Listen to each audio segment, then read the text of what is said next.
ইতালিতেও বিশাল বিশাল বোয়াল মাছ পাওয়া যায়। এই যেমন দেখেন একটা বিশাল একটা বোয়াল, তো কাটেন সমস্যা নেই। তো এটা আমরা কেনার পরে মেশিনে কাটতেছি।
আপনারা তো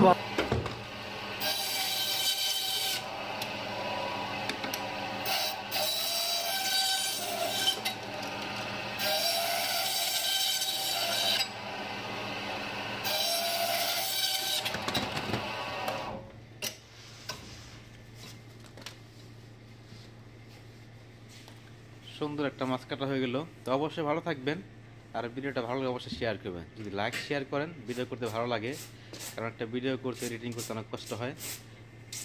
আল্লাহ হাফেজ, আবার দেখা হবে কোনো ভিডিও নিয়ে। কত এখানে পার্সেন্ট